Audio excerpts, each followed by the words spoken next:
In this gospel passage, Jesus tells the parable of the prodigal son, a story that powerfully illustrates God's limitless grace and forgiveness. Even those considered outsiders or sinners are given a chance to return home and be celebrated. Gospel according to St. Luke chapter 15 verses 1-3 and 11-32. The tax collectors and other notorious sinners often came to listen to Jesus teach. This made the Pharisees and teachers of religious law complain that he was associating with such sinful people, even eating with them. So Jesus told them this story. A man had 2 sons. The younger son told his father, "I want my share of your estate now before you die." So his father agreed to divide his wealth between his sons. A few days later, his younger son packed all his belongings and moved to a distant land. And there he wasted all his money in wild living. About the time his money ran out, a great famine swept over the land, and he began to starve. He persuaded a local farmer to hire him, and the man sent him into his fields to feed the pigs. The young man became so hungry that even the pods he was feeding the pigs looked good to him, but no one gave him anything. When he finally came to his senses, he said to himself, "At home, even the hired servants have food enough to spare, and here I am dying of hunger. I will go home to my father and say, 'Father, I have sinned against both heaven and you, and I am no longer worthy of being called your son.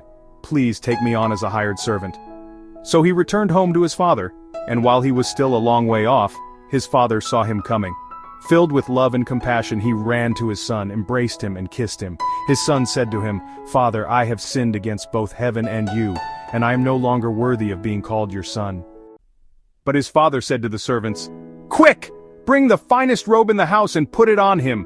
Get a ring for his finger and sandals for his feet, and kill the calf we have been fattening. We must celebrate with a feast, for this son of mine was dead and has now returned to life. He was lost, but now he is found." So the party began. Meanwhile, the older son was in the fields working. When he returned home, he heard music and dancing in the house, and he asked one of the servants what was going on. "Your brother is back," he was told, "and your father has killed the fattened calf. We are celebrating because of his safe return." The older brother was angry and wouldn't go in. His father came out and begged him, but he replied, "All these years I've slaved for you and never once refused to do a single thing you told me to. And in all that time you never gave me even one young goat for a feast with my friends. Yet when this son of yours comes back after squandering your money on prostitutes, you celebrate by killing the fattened calf."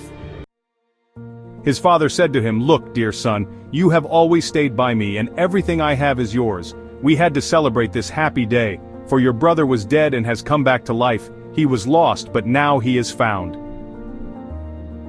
The Gospel. This timeless parable reminds us that no one is beyond redemption. It challenges us to embrace unconditional love, extend forgiveness, and celebrate every return to grace.